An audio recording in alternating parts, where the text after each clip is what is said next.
y ponemos a grabar. Y bueno, habíamos quedado en calcular la energía promedio. Ya lo hicimos, o sea, esta parte, que es bastante razonable, aunque uno dice razonable porque que un cuerpo a temperatura T tenga una energía promedio kT, una constante por la temperatura, porque eso también ya se había o salía de la teoría cinética o de la mecánica estadística de Boltzmann aplicado a los gases. Entonces esas cosas ya se conocían a la perfección. Estar a una temperatura T era en promedio vibrar, ¿no? Vibrar, y en promedio esa vibración contenía una energía K por T. Bueno, si el electrón se comportaba a la larga en ese oscilador en el que nosotros estamos pensando como algo que vibra, como una molécula que vibra, bueno, ¿por qué debería tener una energía diferente? Entonces, razonable parecía ser. Ahora, si a uno no le parecía razonable, agarraba la teoría estadística de Boltzmann, hacía la cuenta y obtenía el valor, y se terminó. Entonces, de eso no había ninguna duda que era así.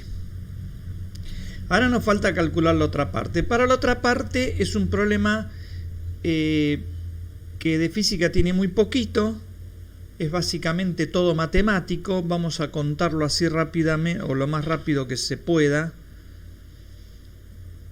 y vamos a ver qué pasa. En principio, las ondas estacionarias que están adentro de esta cavidad, cuerpo negro tan particular, un cuerpo negro cúbico, metálico, ¿no? Bueno, ¿cómo puedo o qué le pasa a las ondas estacionarias que están acá adentro? Bueno, lo dijimos, en las paredes del cubo los campos eléctricos se tienen que anular porque las paredes del cubo son conductores perfectos. Entonces ahí en los conductores perfectos los campos eléctricos se anulan. Entonces el campo eléctrico en X igual a y Z, o sea, en la cara esta que está acá, en esta cara, vale 0, como bien dice acá, pero también vale 0 en la cara Y igual a, ¿no? Esto es X, esto es Y, y este es Z. También vale 0 en la cara Y igual a, que es Z que está acá atrás. Y también vale 0 en la cara Z igual a A, en esta cara de acá arriba. Y bueno, y también vale 0 obviamente en Z igual a 0. Pero eso se cumple si uno acá pone Z igual a 0. Se cumple que la cuenta vale 0. O sea, no me aporta mucho eso. En la cara Y igual a 0, que es esta cara que está acá, el campo eléctrico también se anula, pero no me aporta eso porque pongo acá Y igual a 0 y la cuenta me da 0. No lo dije, lo digo, esto que está acá es cómo se escribía una onda estacionaria. No una onda viajera, sino una onda estacionaria. En ópticas, ustedes vieron que la onda estacionaria se podía escribir así. Bueno, entonces esta relación es que el campo eléctrico sea 0 en todas las caras, se cumple automáticamente en las caras X igual 0, igual 0 y Z igual 0. Ahí se cumple automáticamente. Pero también se cumplen las caras X igual a y Z igual a. Bueno, ese es el primer paso. Bueno, si por ejemplo se cumple que el campo eléctrico se anula en x igual a A, quiere decir que kx por A tiene que valer un múltiplo de nπ. K era el número de onda, no sé si lo dije acá, K es el número de onda, ¿no?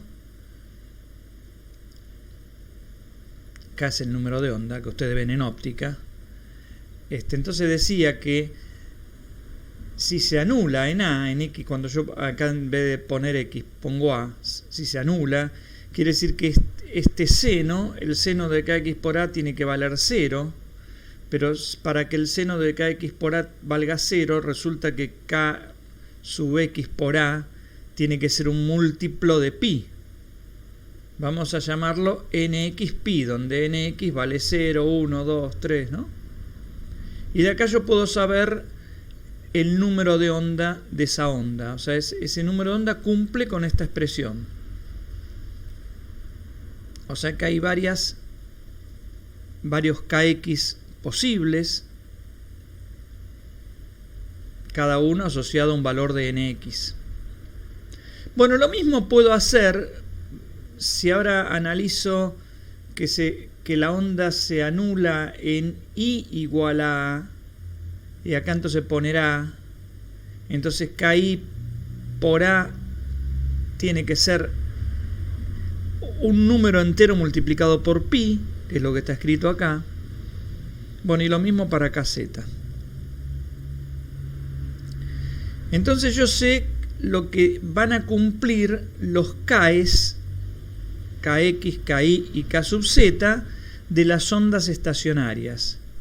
Ya en principio veo que hay muchas posibilidades.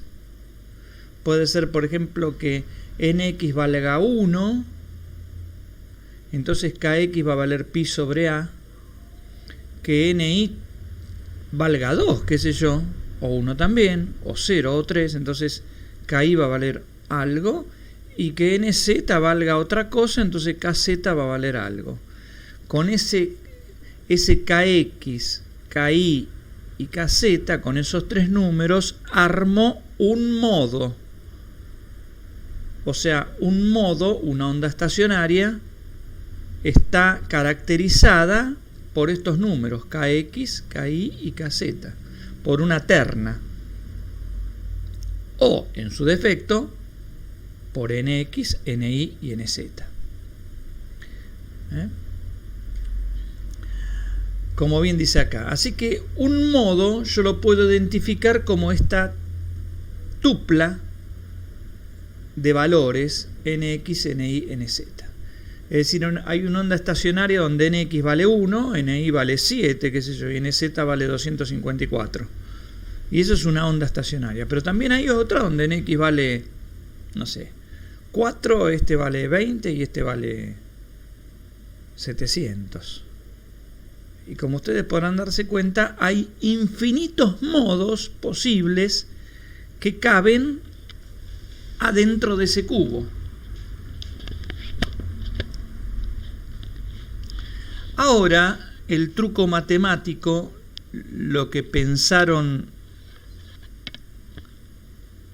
la gente que resolvió este problema, que es un problema, una vez que uno ya se olvida de que el campo eléctrico cumple las condiciones de contorno que le mostré antes, ahora cada modo es una n tupla, y yo podría poner un par de ejes, el eje nx, el eje ni y el eje nz, y cada modo puede ser indicado como un punto.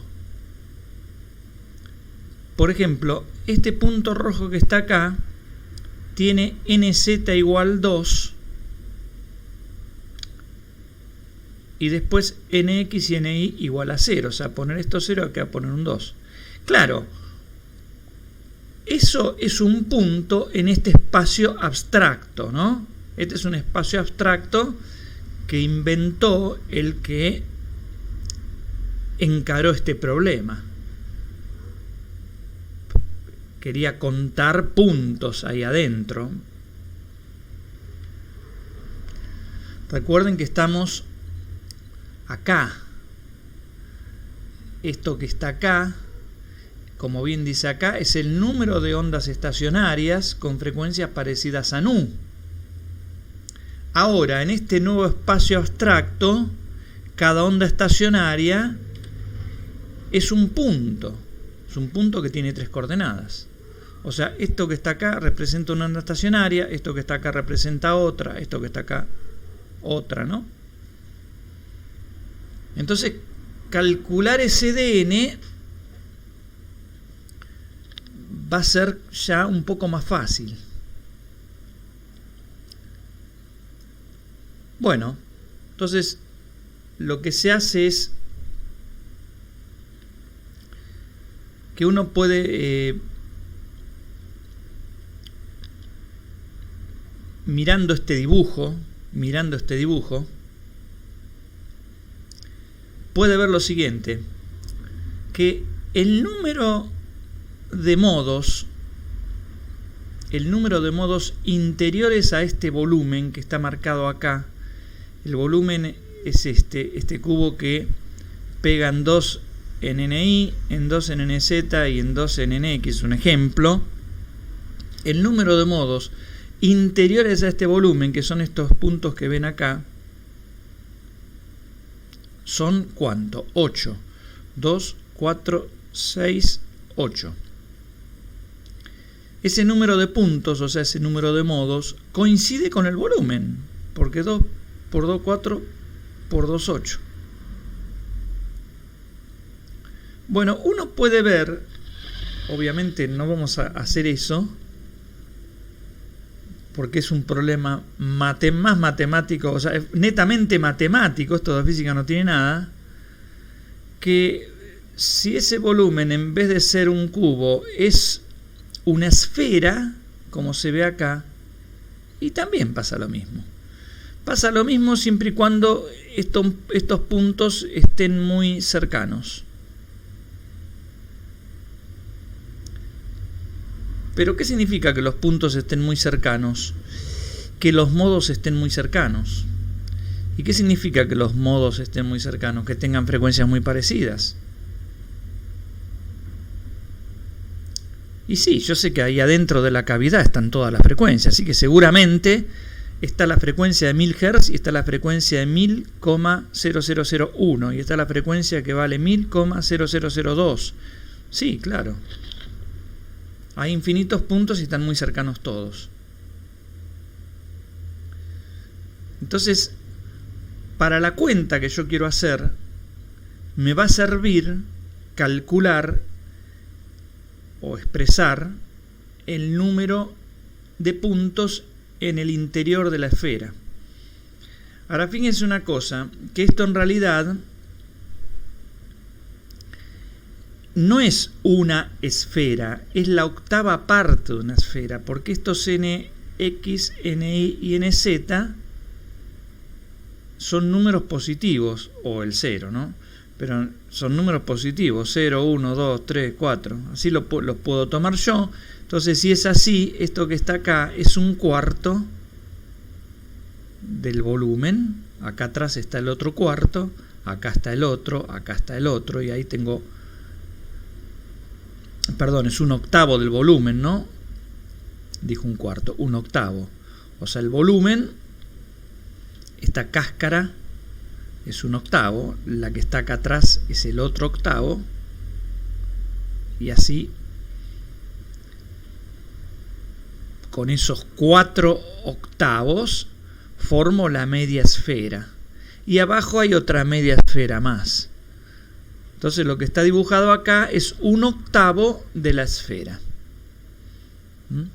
Digo esto porque en algún momento vamos a tener que calcular el volumen de esta esfera, que va a quedar escrito en términos de estas cosas, y después vamos a dividir por 8. Bueno, vuelvo a repetir, la física se terminó. Vamos atrás. La física se terminó acá. Acá se terminó la física. Lo que viene ahora es cómo cuerno me las ingenio para calcular todas las ondas posibles que hay ahí adentro, estacionarias, ¿no? Bueno, y este es ese procedimiento, que una vez que el matemático lo puede pensar como puntos dentro de un volumen, bueno, para el matemático la cosa le queda más clara, ¿eh? Él no sabe que cada una de estas cosas representa en la física una onda estacionaria, ni tampoco le importa qué cuerno representa. Entonces, como dije antes, el número de modos interiores a la esfera, así como en este ejemplo que estaba acá, el número de modos era el volumen de la esfera. Acá también el número de modos interiores a esta esfera va a ser bueno, este es un octavo de la esfera. A este sector de esférico va a ser su volumen. Pero una esfera, ustedes saben que tienen como el volumen de una esfera es 4/3 de pi por radio al cubo. Es decir, que el volumen de un octavo de esfera es un octavo multiplicado por 4/3 de pi por radio al cubo, que es la cuenta que ustedes van a ver acá. Un octavo de 4/3 de pi por radio al cubo. Pero dijimos que el volumen es el número de modos interiores a la esfera. Bueno, ahora el radio de la esfera, y es esto: nx cuadrado más ny cuadrado más nz cuadrado. Digamos, donde estos son los valores máximos de esos n's. Bueno, pero ya sé que el nx vale a por el número de onda sobre pi, lo mismo el ni, ¿no? Y lo mismo el nz. Esto sale de las primeras cuentas, ¿no? Volvamos atrás. Sale de acá, ¿no? De acá, de esta igualdad, sale, por ejemplo, que el ni es ki sobre pi, ¿no? Etcétera, etcétera, por el a cuadrado, ¿no?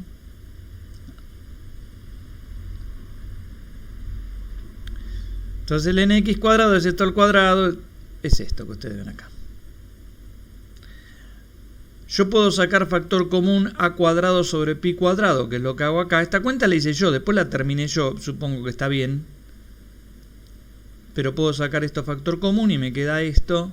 Y después tengo kx cuadrado más ki cuadrado más kz cuadrado. Pero k es el vector de onda. El vector de onda es el que tiene como componentes kx, ki y kz. O sea, es el vector de onda al cuadrado.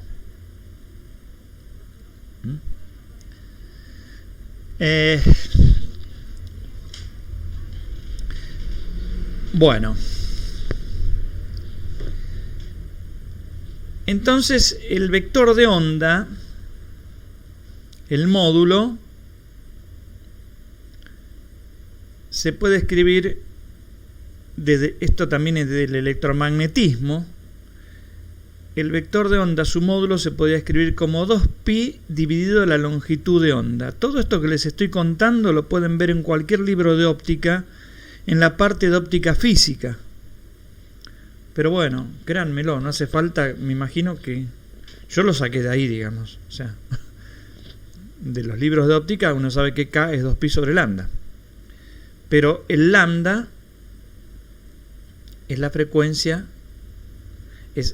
lambda es C sobre la frecuencia, o sea que dividir por lambda me queda la frecuencia sobre C.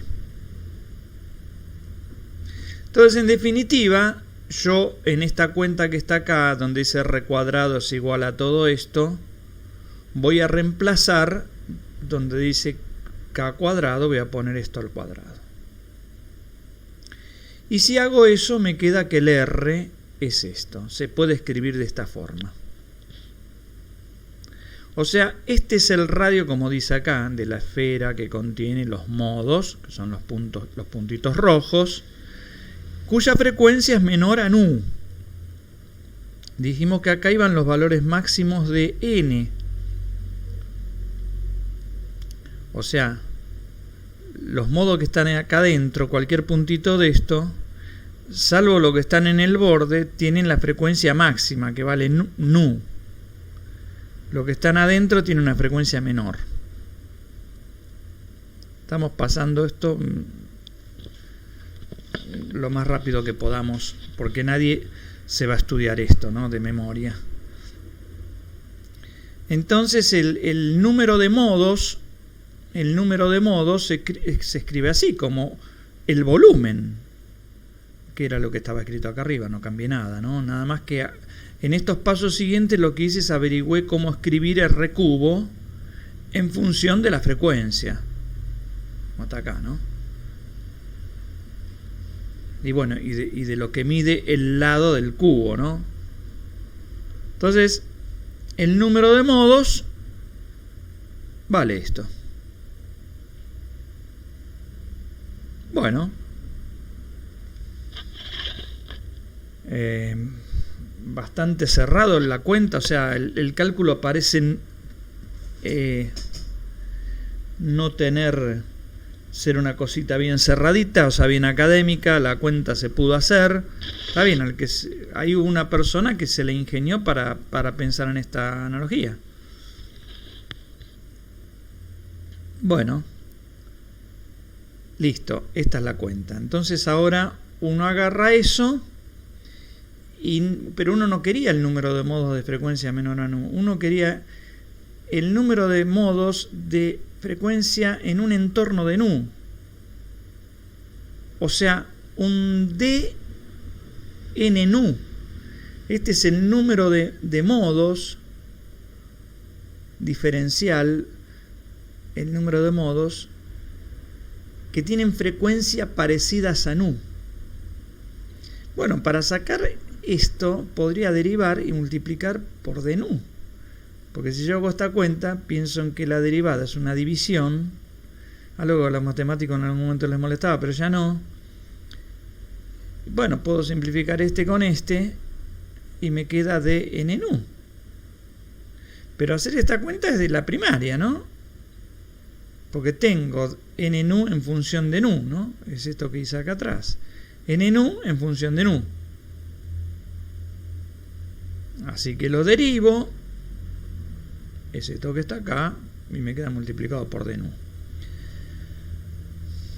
Entonces hay una relación entre el número de modos de frecuencias parecidas a nu y el número de frecuencias parecidas a nu, y el de nu digamos. Bueno, entonces finalmente, si yo ahora agarro y pongo la fórmula completa, que era el número 2, que venía de que la onda estacionaria era la superposición de dos ondas viajeras, el promedio de la energía, que ya sé que es kT, lo saqué de la termodinámica que venía funcionando de mil maravillas en la física, y esto que lo saqué de la matemática. ¿A alguien se le ocurrió? Bueno, puede parecer rebuscado, pero es un problema matemático. Bueno, entonces haciendo esta cuenta me queda esto. Pero esto no es lo que yo estoy buscando. Yo estoy buscando esto, o sea, estoy buscando la densidad de energía. Es decir, la densidad de energía es la energía, que es esto, pero dividida el volumen y dividido la frecuencia. O sea, tengo que pasar este a cubo acá abajo dividiendo, que es el volumen, y dividido esto, el d nu, por unidad de frecuencia, ¿no? Cuando uno dice la densidad de energía es la energía por unidad de volumen y unidad de frecuencia, o sea, divido por el d nu. Así que me queda esto.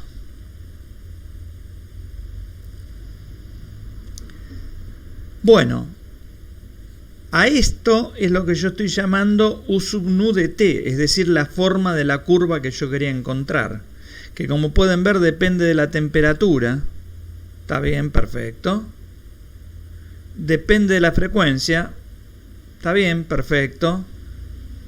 Pero perfecto, y más o menos perfecto, porque depende de nu cuadrado. O sea, la densidad de energía depende de nu cuadrado, es como una parábola. Entonces yo digo, ¿qué tiene que ver una parábola con esto, no? Vamos atrás de todo. Bueno, con la forma funcional que yo quería explicar. Tengo que abrir el otro Power. Con esto, ¿no? ¿Qué tiene que ver con esto?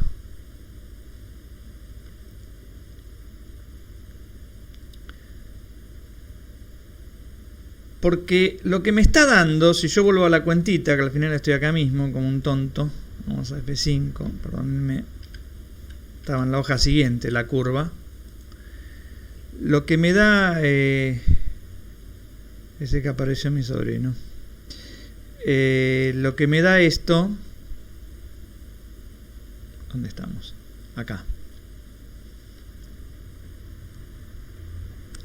Es nu cuadrado, pero yo nu lo puedo escribir como 1 sobre lambda cuadrado.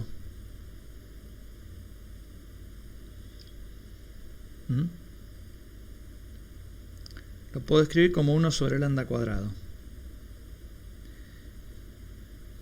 Bueno, la relación entre nu y lambda, ¿no? En vez de poner nu cuadrado, ya saben que lambda es c sobre nu, entonces de despejar. En vez de poner nu, poner lambda y me queda así. Y si yo dibujo esto, es lo que obtengo acá. Es esta curva roja. Ahora, fíjense qué cuerno tiene que ver esta curva roja, que es la predicción teórica que hacen Rayleigh y Shin,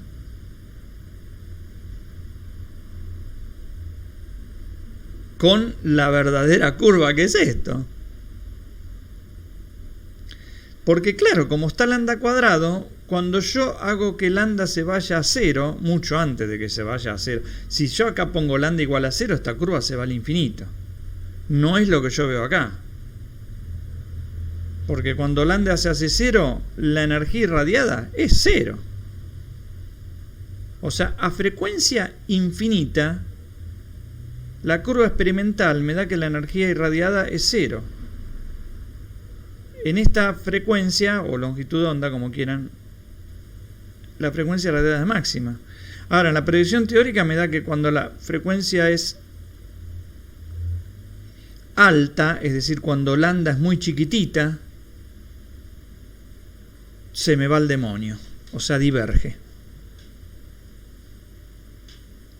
Por eso a este problema se lo llamó catástrofe del ultravioleta.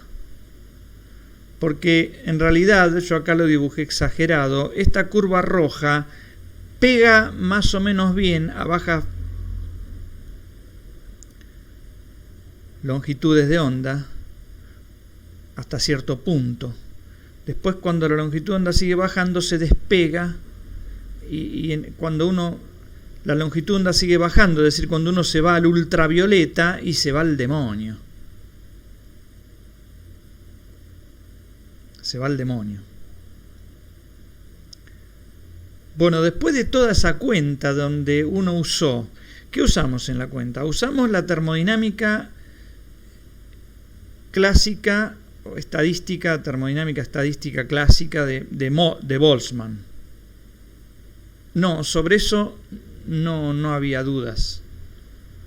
¿Qué más usamos? Usamos el electromagnetismo, porque dijimos que el campo eléctrico entre un conductor es 0, pero eso ya no hay duda. ¿Qué más usamos? Y los puntitos, eso para acá. Bueno, los matemáticos se ocuparon de agarrar puntitos, meterlo adentro de la cajita y ver si la cuentita le daba lo que tenía que dar, y daba la cuentita perfectamente. La pregunta es, ¿qué es lo que falla? Porque el tema la palabra catástrofe, se deriva de que la gente se arrancó los pelos de la cabeza, justamente porque no podía encontrar cuál era la falla de todo esto. ¿Cuál era la falla? Bueno, creo que viene ahora el muchacho.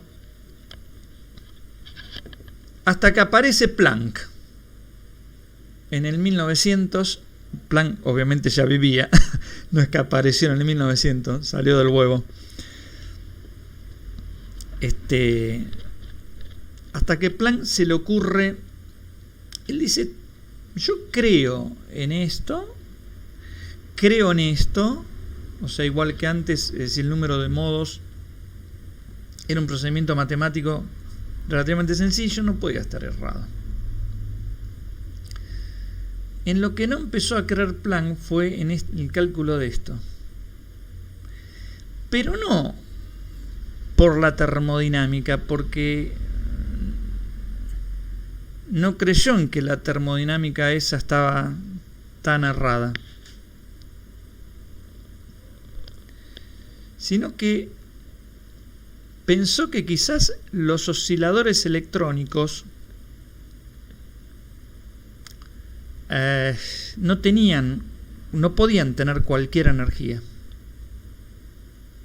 No podían tener cualquier energía, sino que tenían múltiplos de una constante, como bien dice acá, o no tenían energía, o su energía valía una constante por su frecuencia,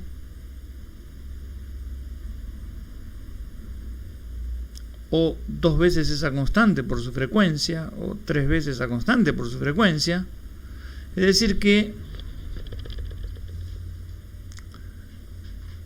en principio acepta que la energía de un oscilador, ¿de qué depende? De la amplitud de oscilación, no de la frecuencia.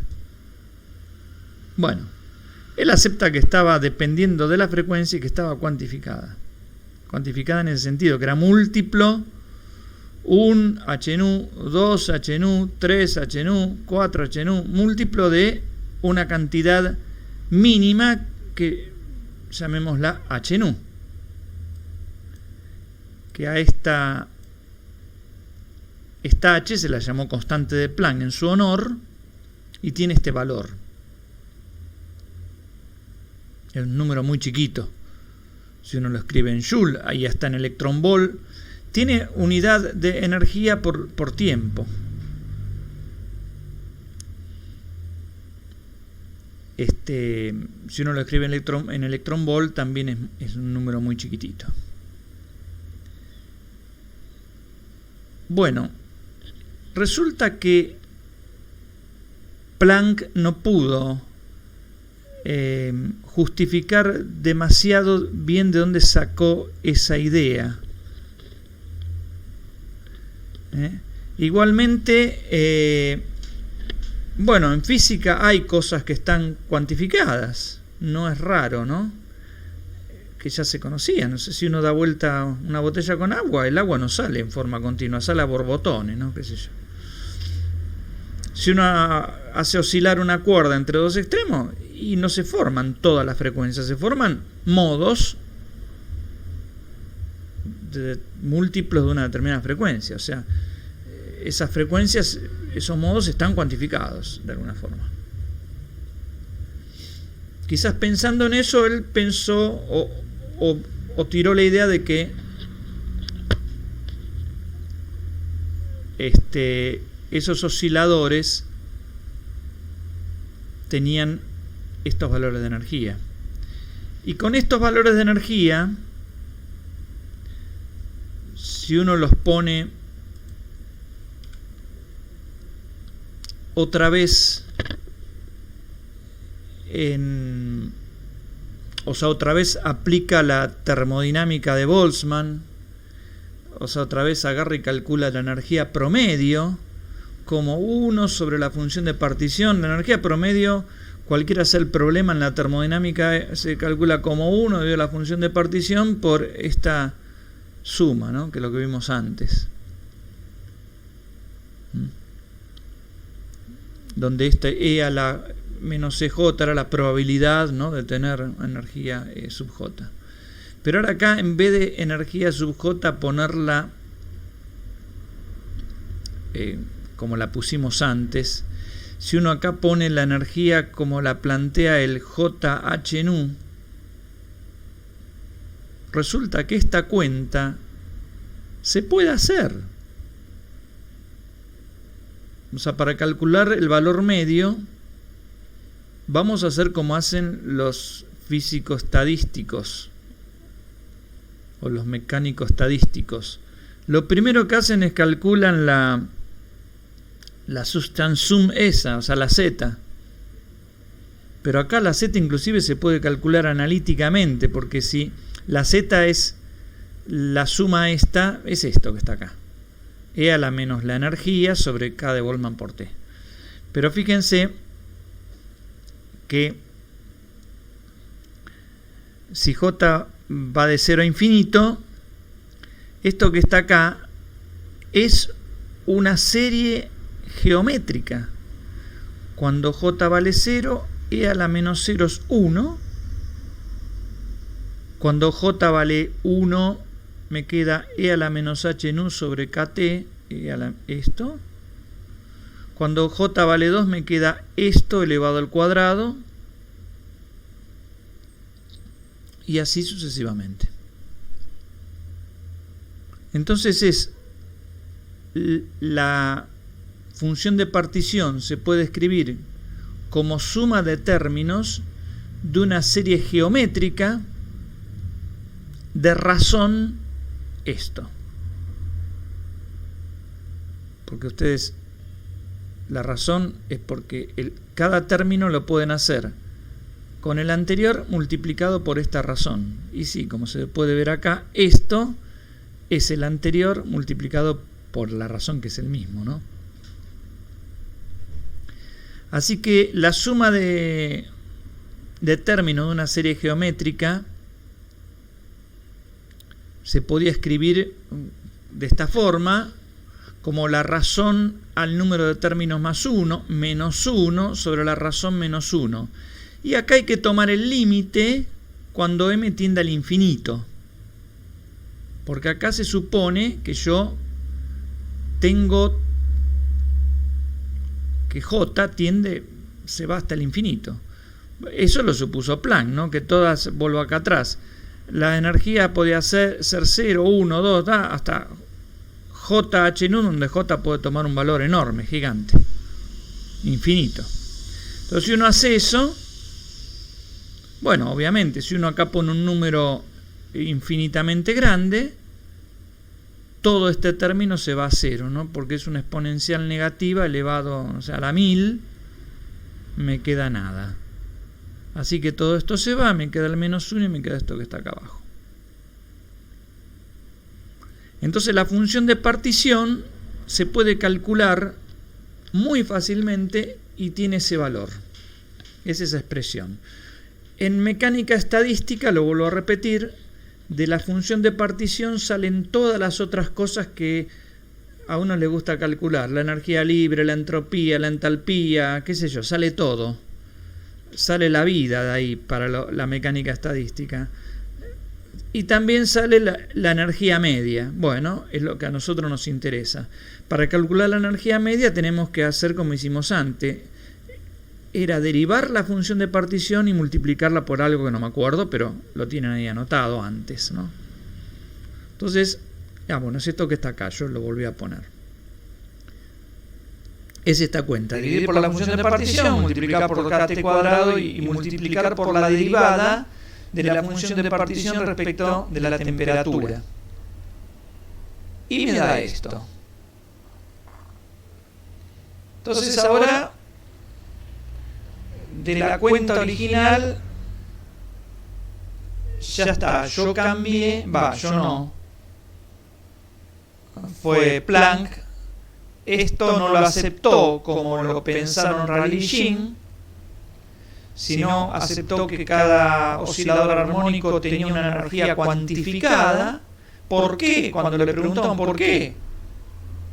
Bueno, uno también podría preguntar, no sé, se me ocurrió, es un postulado, yo lo postulo, después hago el experimento y dice el experimento el que me dice, mira, lo que postulaste está bien, pero es un delirio, pero no importa, funciona. Es lo único que le interesa a la física, ¿no? La gente que hace física de cuentas le interesa que la cosa funcione. Hay gente que hace física de fundamentos, entonces bueno, ahí sí que uno podría sentarse. Igualmente no es que lo saca esto de la galera, ¿no? Pero para contarlo bien, con lujo de detalle, hay que hablar de entropía, hay que hablar de mecánica estadística, y eso ya se complica más. Entonces prefiero decirlo así, lo saca de la galera. Igualmente, pese a que él lo intuye a través de lo que conté, mirando cosas de entropía, de mecánica estadística, etcétera, etcétera, él mismo reconoce que, bueno, fue como una cosa aventurada tirarlo, que como decir, bueno, pensé que puede andar porque es muy parecido a esto y resulta que anda.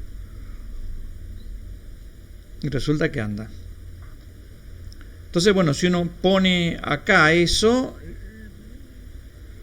me da esta expresión, todo esto es otra vez la energía, pero yo la quiero por unidad de volumen y por unidad de frecuencia, o sea, tengo que dividir por A cubo y por esto, o sea, tengo que tachar estas cosas, entonces me queda esto que está acá, que es lo que yo puse acá abajo, ¿no? O sea, la energía, esto me queda esta cuenta, que tiene una parte que se va al demonio, como antes, pero está matada por esta otra. Porque cuando la frecuencia se hace infinitamente grande, esto crece y se va al infinito, pero esto se hace cero. Entonces compensa. Entonces, bueno, para pasar de acá a acá, lo único que hice es donde dice frecuencia al cuadrado, ya saben que la frecuencia está relacionada con la longitud de onda. La longitud de onda es C sobre la frecuencia. Bueno, en vez de poner frecuencia, uno lo escribe en términos de longitud de onda y saca esto. Y esto representó perfectamente, o reprodujo perfectamente a la curva experimental. La reprodujo perfectamente. Entonces, esto fue un triunfo por partida doble. Primero porque mucha gente se rompió la cabeza y se arrancó los pelos de la cabeza para ver dónde salía esa curva, utilizando argumentos lógicos en ese momento, en esa época, antes del 1900, que eran los argumentos de la física clásica, y aparece el señor Planck y utiliza un argumento que nunca se había utilizado, que era que un oscilador no podía tomar cualquier valor de energía, solamente podía tomar valores discretos, digamos, múltiplos de algo. Está bien, uno puede pensar, bueno, en realidad no es un solo oscilador, ahí tengo un montón de osciladores y cuando quizás estén en interacción todos esos osciladores, resulta que pasa eso. Bueno, pero la física clásica no lo deriva eso.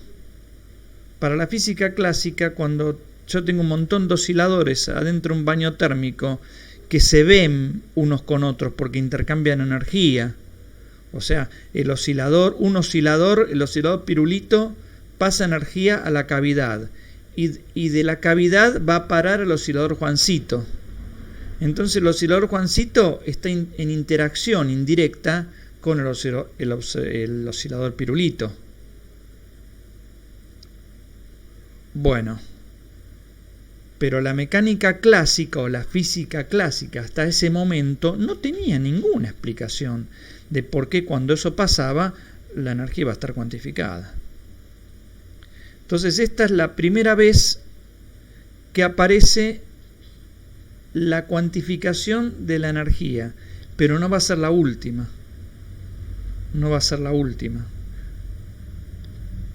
Entonces se puede decir de que acá nace la mecánica cuántica, que todavía es un feto, pero por primera vez aparece algo que tiene energía cuantizada. Y con eso explica la radiación de cuerpo negro. Y nosotros vimos la radiación de cuerpo negro no porque es lindo la cavidad con el agujerito y mirar por ahí a ver qué se ve, sino justamente porque es un pie a la mecánica cuántica. Lo que ya creo que no hay más nada. Bueno. Se cortó, creo, ¿no? ¿Cómo? Hola, hola, ¿me escuchan? Sí, sí. Bueno. ¿Profe? Sí.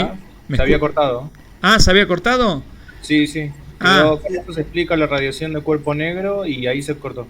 Ah, no, simplemente decía que vimos cuerpo negro, simplemente no porque sea una cosa linda o entretenida, sino porque fue el pie de la mecánica cuántica. Eso es lo que estaba diciendo.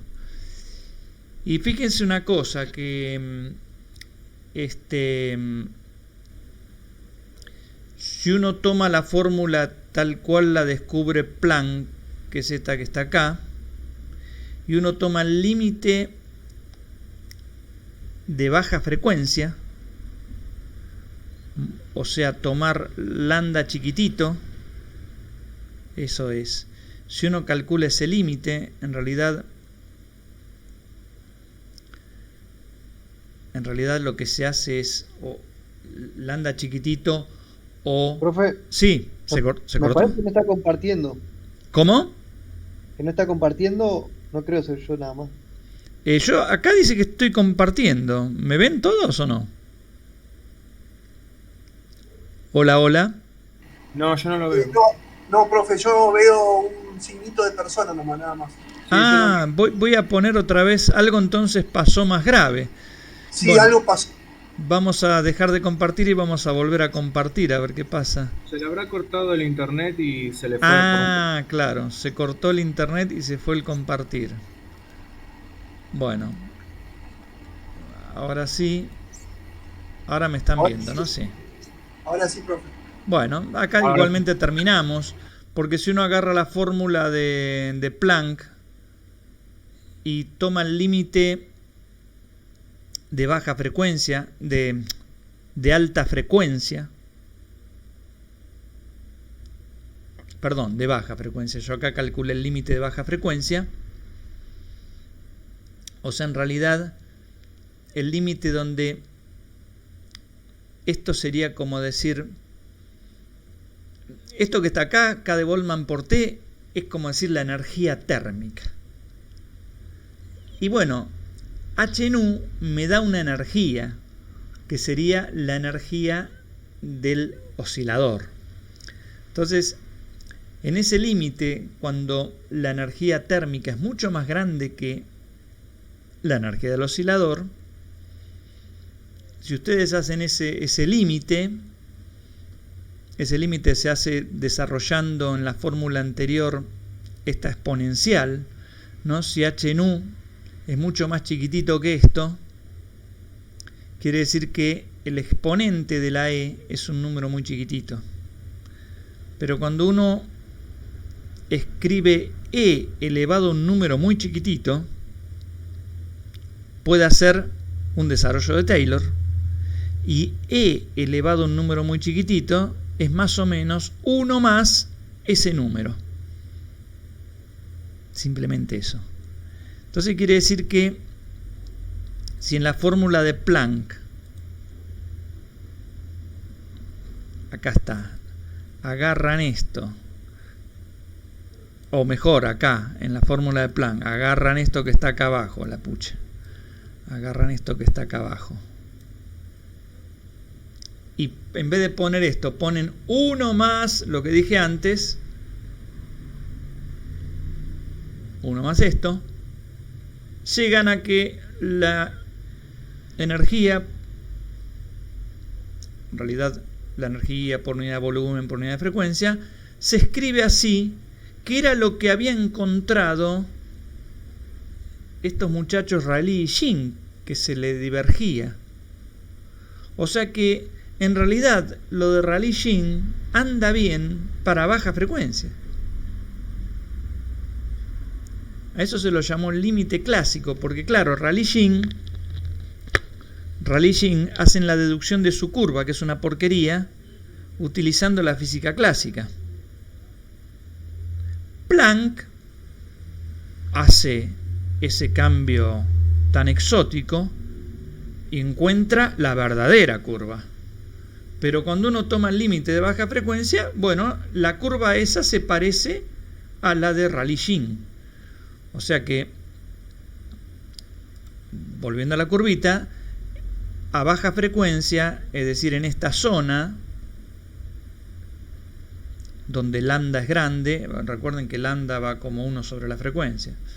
En esta zona, como les dije antes, la curva roja se pega bien a esta y después se abre. Bueno, entonces,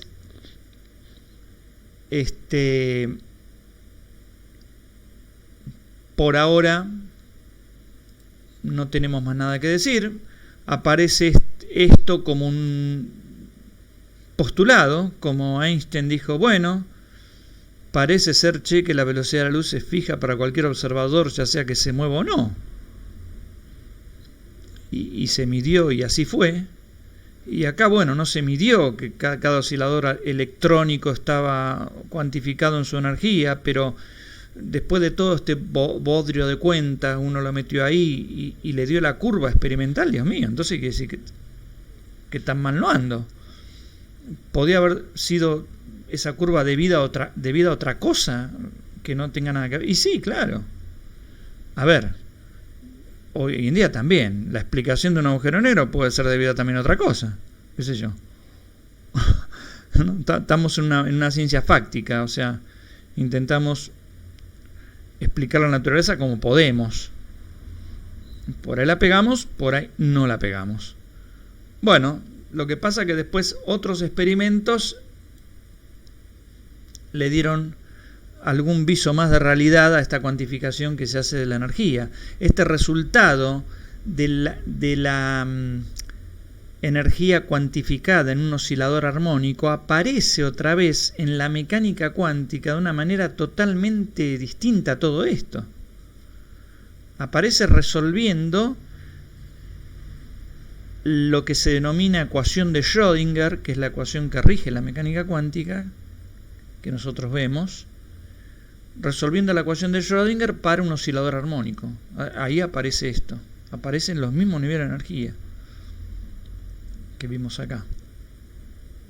Y la deducción de eso, de esa ecuación, no tiene absolutamente nada que ver con la deducción de esto. ¿Está bien? Entonces es realmente sorprendente. Bueno, dejamos acá, no nos aburrimos más.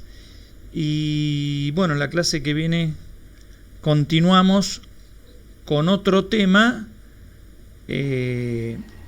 donde vamos a ver otro fenómeno de la física, que la física clásica se rompió la cabeza y no pudo explicar. ¿Y quién lo explicó? El señor Albert Einstein, ni más ni menos, ¿no? Y por eso ganó el premio Nobel. Bueno, ese fenómeno también, ahí aparece otra vez la cuantificación.